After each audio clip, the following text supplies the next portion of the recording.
नमस्कार, मैं आरती गौड़ हलवासिया विद्या विहार की तरफ से चलाई जा रही ऑनलाइन क्लासेस में आपका स्वागत करती हूँ।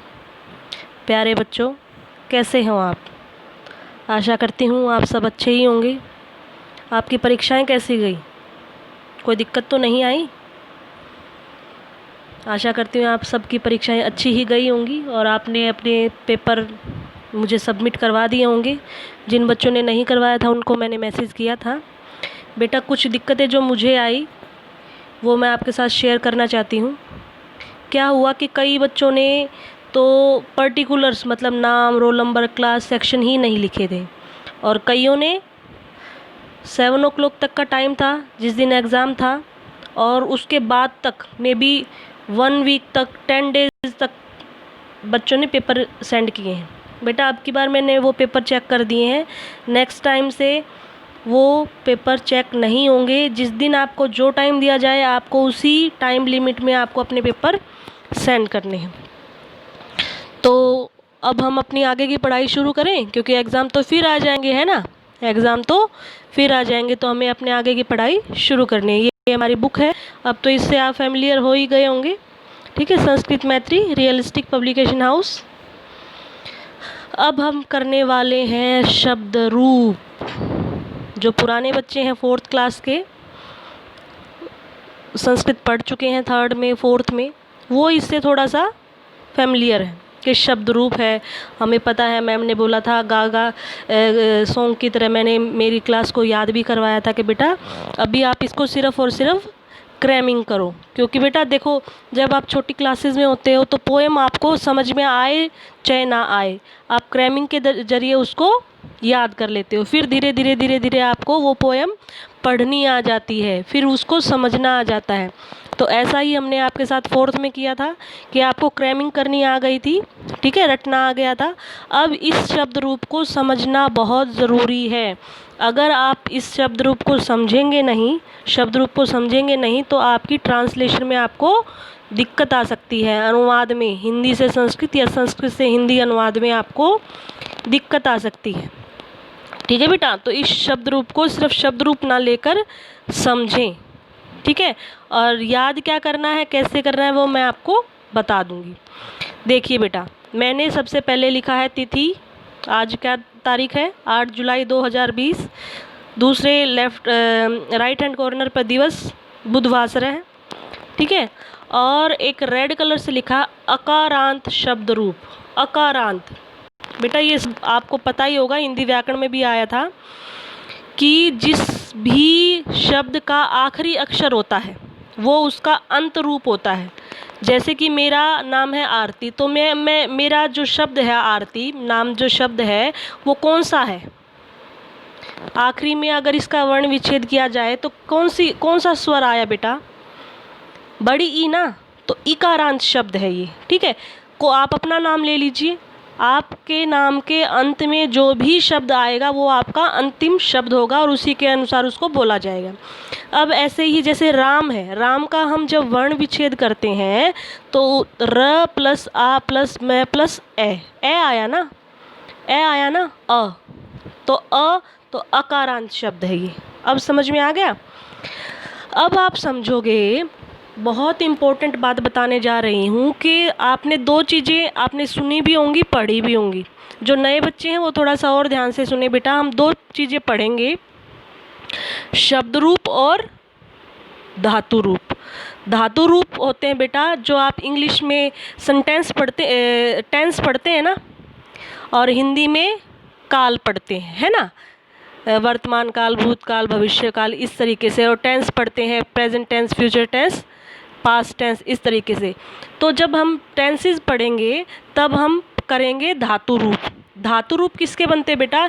जितने भी वर्ब्स हैं, जितनी भी क्रियाएं हैं, जिनमें भी मूवमेंट है, उन सभी शब्दों के धातु रूप बनेंगे, ठीक है। जब मैं धातु रूप बताऊंगी तब उसको अच्छे से डिफाइन करूंगी। अब बात आती है शब्द रूप। किन शब्दों के शब्द रूप बनते हैं बेटा जी? जितने भी नाउन या प्रोनाउन है, दोबारा सुन लीजिए, जो भी शब्द नाउन या प्रोनाउन है उन सभी शब्दों के शब्द रूप बनेंगे। Okay, get it? समझ में आ रहा है? जैसे कि आपका नाम क्या है, नाउन संज्ञा है ना, तो इसका शब्द रूप बनेगा, ना कि धातु रूप बनेगा। धातु रूप किसका बनेगा? जिसमें भी वर्ब होगी, क्रिया होगी, जैसे खाना, पीना, हंसना, बोलना। तो ऐसे ही खाना मतलब खादती, खाद। पीना मतलब पिबती, पिब। ठीक है, हंसना मतलब हंसती। ये तो फोर्थ में हम कर भी चुके हैं ना, हंसती, हंसते, हंसती। तो अब मैंने आपको बता दिया है कि कंफ्यूज मत होना, कोई भी शब्द देखकर आपको समझ में आ जाएगा कि इसका तो शब्द रूप बनेगा और इसका धातु रूप बनेगा। अब जो राम है, क्या वो वर्ब है, क्या क्रिया है? नहीं ना, राम तो एक किसी का नाम हो सकता है।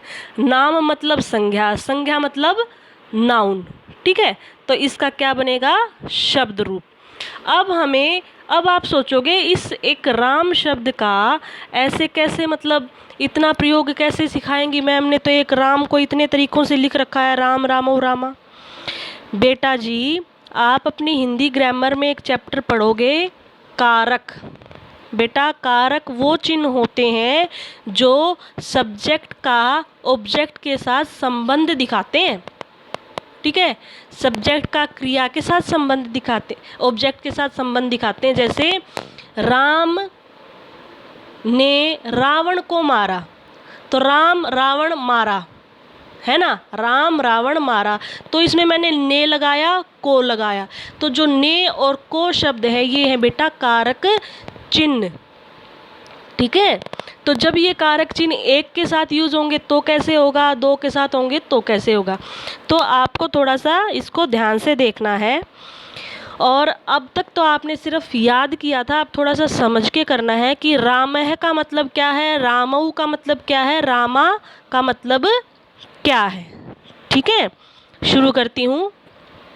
ऊपर देखिए, विभक्ति, विभक्ति बताइए आपको, प्रथमा, द्वितीया, तृतीया, चतुर्थी, पंचमी, षष्ठी और सप्तमी, और लास्ट में संबोधन। अब नई चीज़ क्या है आपके लिए? कारक। तो मैंने अभी आपको बताया कारक क्या होते हैं बेटा, जो सब्जेक्ट का ऑब्जेक्ट के साथ रिलेशन दिखाते हैं। ठीक है, जैसे मैंने आपको एग्जाम्पल दिया, राम ने रावण को मारा, तो राम रावण मारा के बीच में जो ने और को आए हैं वो है कारक चिन्ह। तो अब देखिए, प्रथमा विभक्ति रामः, रामौ, रामः। ठीक है, अब रामः का मतलब एक राम ने। ठीक है, रामौ का मतलब इस तरीके से गारंटीड है, आप गारंटी देती हूँ, इस तरीके से आपको किसी ने भी शब्द रूप नहीं सिखाया होगा और नहीं सिखाएगा, क्योंकि हमने भी ऐसे ही रटे हैं, बाद में बहुत बाद में समझ में आई कि एक इस रामह का मतलब क्या है, रामऊ का मतलब क्या है, और ये राम है यही क्यों लिखा गया, चतुर्थी के द्विवचन में क्यों नहीं लिखा गया। ठीक है, तो इसका बहुत बड़ा कारण मैं आपको बता रही हूँ। तो राम है, रामऊ, रामः। ठीक है, रामः का मतलब एक राम ने, रामऊ का मतलब दो राम ने, रामः का मतलब बहुत से राम ने। बहुवचन की बात हो रही है ना बेटा, एक वचन, द्विवचन, बहुवचन। अब आपको ज़्यादा घबराने की ज़रूरत नहीं है कि मैम इतना सारा कैसे याद करेंगे। याद क्या करना है, सिर्फ आपको ये तो मैम आपने हिंदी क्यों लिखवाई है ना, हिंदी क्यों लिखवाई आपने, अगर हमें ये याद करना था तो। बेटा हिंदी इसलिए लिखवाई ताकि आप, जब मैं आपको बुक में लेसन पढ़ाऊं तो आप विभक्तियों के साथ इनको जोड़ सको। ठीक है, द्वितीय विभक्ति जो कि किसको बताती है, को, जिसका साइन क्या लगता है, को, कर्म को, रामम, रामऊ, रामायण। ठीक है, एक राम को, दो राम को, बहुत से राम को। जब इसको हम वाक्यों में पढ़ेंगे ना बेटा, जब आपको अच्छे से और अच्छे से समझ में आएगा। तृतीय विभक्ति रामेण, रामाभ्याम, रामई। आप चाहें तो लाइनों स्केल से लाइनें बनाकर कर सकते हैं, या मैंने जैसे लिखा है वैसे लिख सकते हैं। एक राम से, दो राम से, बहुत राम से, कर्ण से। बेटा जब किसी काम को करने के लिए किसी चीज़ की सहायता ली जाती है ना, तो वहाँ पर से चिन्ह आता है, कर्ण कारक आता है, तृतीया विभक्ति आती है। देखो हिंदी में तुम ज़्यादा अच्छे से समझोगे। राम ने, ठीक है, आ गया राम ने, प्रथमा विभक्ति आ गई। रावण को, ठीक है, को। बाण से मारा, ठीक है, बाण से मारा। तो उसको सब्जेक्ट को अपनी क्रिया पूरी करने के लिए किसकी सहायता कर लेनी पड़ी थी बेटा? बाण की, ठीक है। समझ में आ रहा है ना? 3 विभक्तियां बता दी मैंने एक सेंटेंस में। चतुर्थी विभक्ति रामाय, रामाभ्याम, रामेभ्य, ठीक है। तो अब फिर से वही वाला सेंटेंस ले लूं।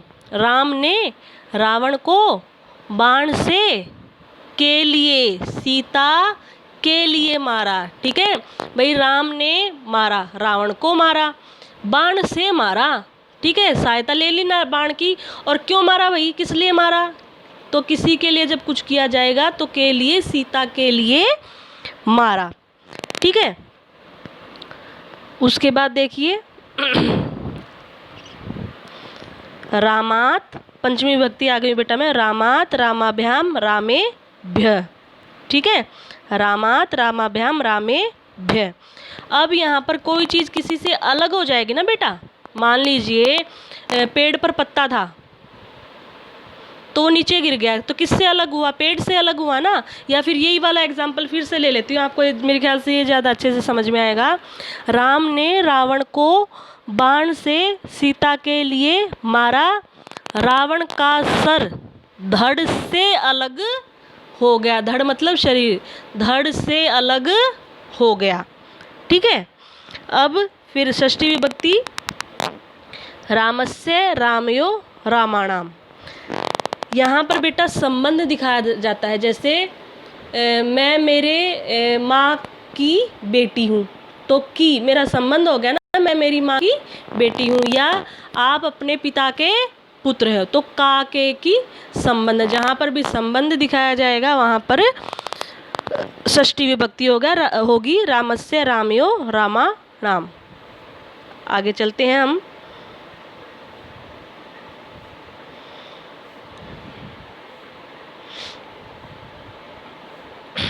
सप्तमी विभक्ति में पर, जहाँ पर भी किसी चीज़ का आधार होगा कि वहाँ पर ये चीज़ स्थित है, वहाँ पर होगी अधिकरण में पर, रामे, रामयो, रामेषु, ठीक है। संबोधन, संबोधन इसको आप अच्छे से जानते हैं। जब भी किसी को बुलाया जाएगा ना बेटा, किसी को बोला जाएगा, अरे सुनो, तो हम ऐसे बोलते हैं ना, तो उसको बोलते हैं संबोधन। संबोधन आप सब बोलते हैं ना, मेरे प्रिय भाई बहनों, तो ये भी संबोधन होता है। तो इसमें हे राम, हे रामऊ, हे रामा। तो बेटा जी अब आपको ये बहुत सुंदर सुंदर राइटिंग में लिखना है। प्लीज़ इस वीडियो को ध्यान से सुनना, ध्यान से समझना, ये आपके बहुत काम आने वाली है। और आपको याद क्या करना है, सिर्फ और सिर्फ ये, ठीक है, ये, ठीक है। इस तरीके से मैं उस पेज पर भी मेंशन कर देती हूँ। क्या याद करना है आपको? यहाँ से ये, फिर यहाँ से यहाँ से ये आपको लर्न करना है। बाकी आपको सिर्फ और सिर्फ समझना है। जो इसकी मैंने हिंदी लिखी हुई है वो लर्निंग के लिए नहीं है, वो आपको सिर्फ समझने के लिए है। लर्निंग के लिए जितने भी मैंने मार्क किए हैं वो सिर्फ लर्निंग के लिए, ठीक है। लिखना आपको सारा पड़ेगा, ये मत सोचना कि कहीं ये लिख के बैठ जाओ, ठीक है। तो बेटा जी आशा करती हूँ आपको ये सब समझ में आया होगा और इसकी प्रैक्टिस करते रहिए। एक जो नए बच्चे हैं उनसे नहीं होगा इतना जल्दी, तो बेटा आप शुरू की 3 से 4 लाइनें याद कर लीजिए। एक और बहुत इम्पोर्टेंट बात बेटा, आप इसको इस वे में याद नहीं करेंगे, राम, रामम, रामेण इस तरीके से याद नहीं करेंगे। कैसे करेंगे? लेफ़्ट टू राइट, ठीक है। आप ऊपर से नीचे याद नहीं करेंगे, आप लेफ़्ट टू राइट याद करेंगे। नए बच्चे ध्यान से सुन लें, ठीक है। नहीं तो बेटा वो गलत हो जाएगा। आपको लेफ़्ट टू राइट आपको याद करना है। आपको ऊपर से नीचे या ऐसे नहीं कि कोई ये वाली लाइन याद कर ली फिर वो वाली लाइन याद कर ली फिर वो वाली, नहीं। आपको हर बार एक लाइन एक उसमें पोजीशन में याद करनी है, ठीक है? नहीं तो आप गलत याद कर लोगे। आशा करती हूँ आपको ये सब समझ में आया होगा और आप इसको याद कर लेंगे और अपनी कॉपी में सुंदर सुंदर लिखेंगे। धन्यवाद।